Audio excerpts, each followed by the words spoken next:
أعوذ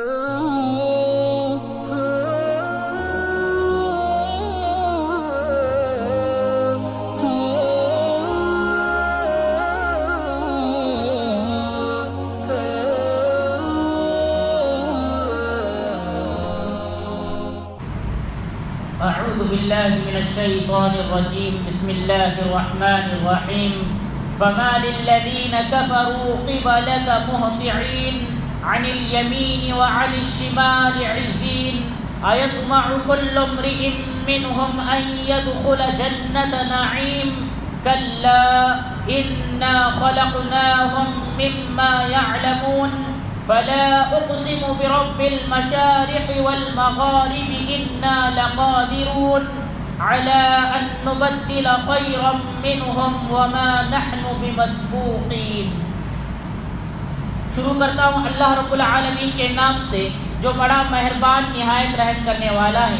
عزیز سامعین کرام، پچھلے دنوں آپ حضرات کے سامنے سورہ معارج کی تفسیر میں وہ آیتیں آئی تھیں جو کہ اللہ تعالیٰ نے مومنین کی صفات کا تذکرہ کرتے ہوئے کہا تھا کہ مومنین تو وہ ہیں جو اپنے شرمگاہوں کی حفاظت کرتے ہیں، یعنی غلط کام نہیں کرتے ہیں، زنا وغیرہ کام نہیں کرتے ہیں سوائے اپنی بیویوں کے اور ان کے جو کہ ان کی لونڈی اور باندیاں ہیں. اور آپ کے سامنے مسئلہ بتایا گیا ہے کہ زمانہ تو آج باندیوں کا ختم ہو گیا ہے، لیکن اسلام میں یہ قانون پھر بھی باقی رکھا گیا ہے تاکہ اگر کوئی ایسا وقت آ جائے تو یہ مسئلہ ہو سکے.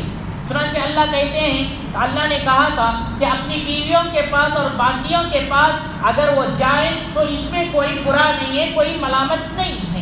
اور جو شخص اس کے علاوہ کوئی اور راستہ ڈھونڈے گا تو وہ لوگ ہوں گے جو کہ حد سے زیادہ آگے بڑھنے والے ہوں گے. اور اسی طرح مومنین کا صفات کا تذکرہ کرتے ہوئے اللہ نے کہا تھا وہ لوگ ہیں جو اپنے امانتوں کی رعایت کرتے ہیں اور اسی طرح اپنے وعدوں کو پورا کرتے ہیں، اپنے وعدوں کو بھی رعایت کرتے ہیں. اور اسی طرح وہ لوگ ہیں مومنین جو کہ اپنی گواہیوں پر سیدھے اور قائم رہتے ہیں، جھوٹی گواہی نہیں دیتے ہیں. چنانچہ آخر میں اللہ نے ان کی صفت کا دوبارہ تذکرہ کہا تھا کہ مومنین وہ ہیں جو اپنی نمازوں کی پابندیاں کیا کرتے ہیں. پھر آخر میں اللہ نے کہا تھا کہ یہ وہ لوگ ہیں جو ایسا کام کرنے کی وجہ سے ان کے لیے عزتوں والی جنتیں ہوں گی، یعنی ایسی جنت دے گا کہ جس کے اندر عزت ہی عزت ہوگی. اب مومنین کا تذکرہ کرنے کے بعد واپس سے اللہ تبارک و تعالیٰ یہاں پر کفار مکہ اور مشرکین کی جو شرارت تھی اس کا یہاں پر تذکرہ کر رہا ہے. چنانچہ سب سے پہلے شان نزول سن لیں کہ نبی کریم صلی اللہ علیہ وسلم جب بھی صحابہ کو لے کر مجلس قائم کرتے تھے اور آپ صلی اللہ علیہ وسلم ان کو لے کر بیٹھتے تھے، انہیں سمجھاتے تھے تو کفار بھاگے بھاگے آتے تھے.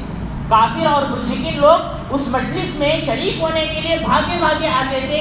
ان کا مقصد کوئی نبی کریم صلی اللہ علیہ وسلم کی نصیحت سننا نہیں ہوتا اور نہ ہی قرآن مجید سننا ہوتا تھا، بلکہ مسلمانوں کا مذاق اڑانے کے لیے، ہنسی اڑانے کے لیے اور اسی طرح چھیڑ خانی کرنے کے لیے وہ اس ارادے سے آیا کرتے تھے. اور وہ گروہوں میں اور اسی طرح جماعتوں میں وہ آ کر کے نبی کریم صلی اللہ علیہ وسلم کو پریشان کیا کرتے تھے، صحابہ کو برا بھلا کیا کرتے تھے اور اللہ کی آیتوں کے خلاف کہا کر تکذیب کرتے تھے، جھٹلاتے تھے. چنانچہ اللہ نے اسی کا یہاں پر تذکرہ کیا ہے. اللہ کا فرمان ہے فَمَا لِلَّذِينَ كَفَرُوا قِبَلَكَ مُهْطِعِينَ. اے نبی جی ان کافروں کو کیا ہو گیا ہے کہ یہ آپ کے پاس دوڑے دوڑے آتے ہیں، بھاگے بھاگے آتے ہیں. کیا ہو گیا ہے ان کافروں کو؟ عن الیمین وعن الشمال عزین، دائیں جانب سے آتے ہیں، بائیں جانب سے آتے ہیں، گروہوں میں آتے ہیں، جماعت بنا بنا کر کے آتے ہیں.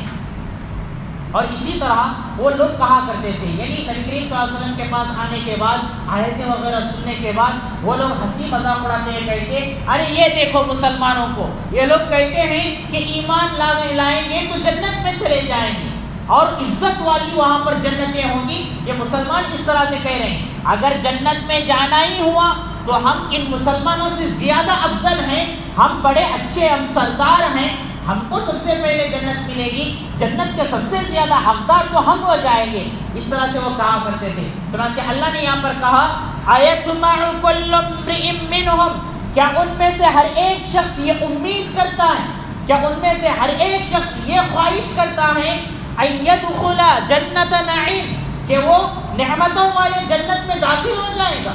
کیا وہ یہ ارادہ رکھتا ہے کافروں میں سے کہ وہ اللہ کی نافرمانی کرے، نبی کا انکار کرے، قرآن کو جھٹلائے، پھر وہ جنت میں ناز و نعمت والی جنت میں چلا جائے گا؟ کیا اس بات کی وہ امید کرتا ہے؟ کلا، ہرگز نہیں۔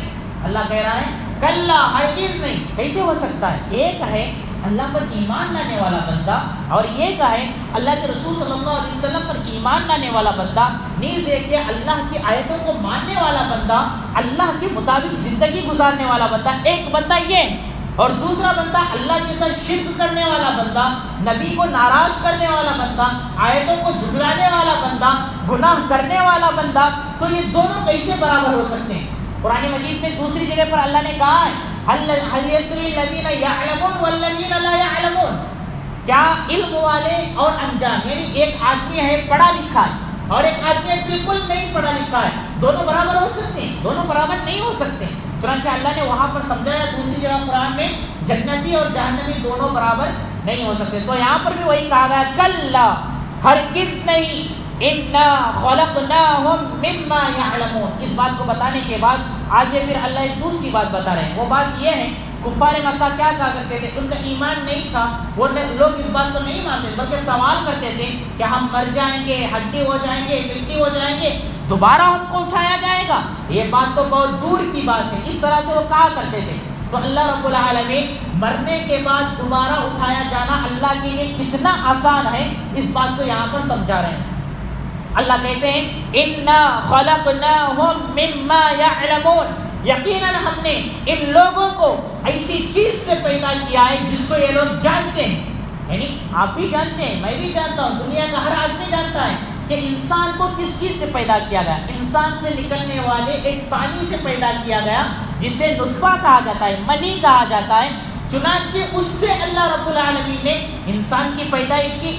دنیا اس بات کو مانتی ہے، بڑے سے بڑا سائنسدان بھی اس بات کو مانتی ہے کہ تخلیق کا اور پیدا ہونے کا جو سبب اللہ نے بنایا ہے وہ ایک پانی کو بنایا ہے۔ خلق من ماء دافق، ایک اچھلتے ہوئے پانی سے ہم نے انسان کو پیدا کیا۔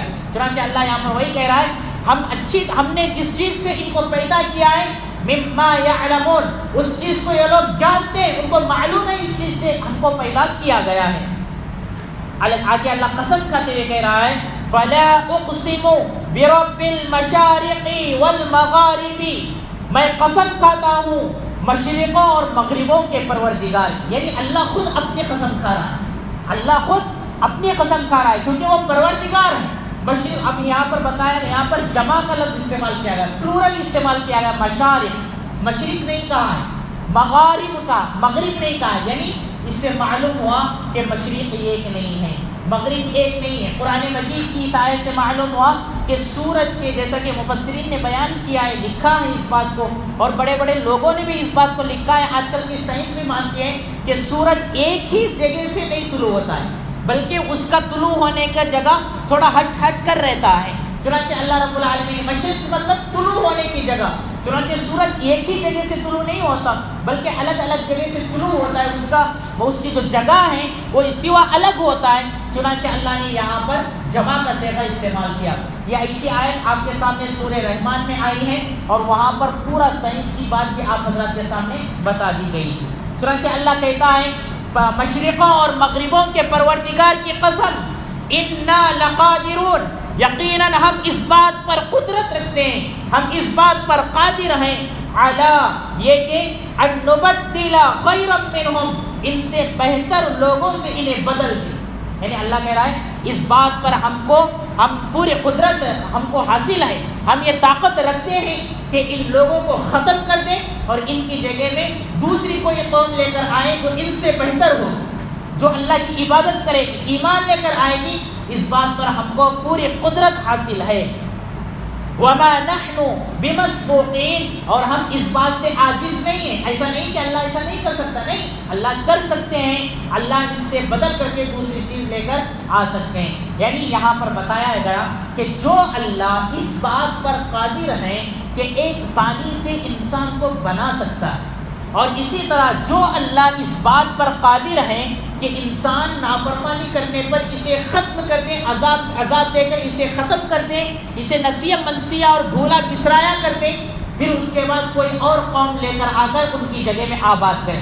جس اللہ کو یہ چیز حاصل ہے، یہ قدرت حاصل ہے، تو وہ اللہ جو یہ سب قدرتیں حاصل رکھنے والا ہے، تو اس کو مرنے کے بعد انسان کو دوبارہ اٹھانا کون سی مشکل کا کام ہے؟ یعنی ایک مرتبہ انسان بنا دے۔ انسان بھی کیا ہے، انسان کو اگر کوئی چیز پہلی مرتبہ بنایا ہے، پہلی مرتبہ بنانے میں اسے بڑی تکلیف ہوگی، لیکن ایک مرتبہ چیز بنانے کے بعد اس کے ذہن میں کیا ہو جائے گا، وہ چیز بیٹھ جائے گی، دوبارہ وہ چیزیں جو بناتے جائے گا اس میں کوئی تکلیف نہیں ہوگی۔ اسی طرح ایک ہنر بھی ہے، آدمی کوئی کام سیکھتا ہے، اسٹارٹنگ اس کو ایک رسی دھاگا پکڑنے نہیں آتا ہے، لیکن بعد میں سیکھتے سیکھتے سیکھتے اسے اتنا آسان ہو جاتا ہے وہ کام کہ فوراً اس کام کو اچھی طرح سے کر لیتا ہے۔ معلوم ہوا کسی بھی چیز کو پہلی مرتبہ کرنا وہ بڑا مشکل ہوتا ہے۔ جو اللہ پہلی مرتبہ انسان کو بنایا، کیا وہ دوبارہ بنانا اس کے لیے مشکل ہو سکتا ہے؟ اس بات کو بھی سمجھا جا سکتا ہے، اللہ کے لیے دوبارہ اٹھانا کوئی مشکل کا کام نہیں ہے، اللہ دوبارہ اٹھا کر کے دکھائے گا۔ عزیزان محترم، ان آیتوں میں بعض بعد الموت یعنی مرنے کے بعد دوبارہ اٹھایا جانا، اس عقیدے کو اللہ نے بہت اچھی طرح سے یہاں پر سمجھایا ہے۔ اور اسی طرح کفار مکہ جو شرارت کیا کرتے تھے نبی صلی اللہ علیہ وسلم کو اور مسلمانوں کو ستانے کے لیے جو شرارت کرتے تھے، ان کی شرارت کو آیتوں میں بتا کر کے کہا ہے کیا ہو گیا ہے، ان کو کون سی بے وقوفی کا کام یہ لوگ کر رہے ہیں کہ نبی کو پریشان کر رہے ہیں۔ یہ ساری باتیں اللہ رب العالمین نے ان آیتوں میں سمجھایا ہے۔ اللہ سے دعا کریں کہ اللہ تعالیٰ مجھے اور آپ کو ان ساری آیتوں کو اچھی طرح سے سمجھ کر کے اس پر عمل کرنے کی توفیق عطا فرمائے۔ بقیہ انشاءاللہ آئندہ کل ہوگا۔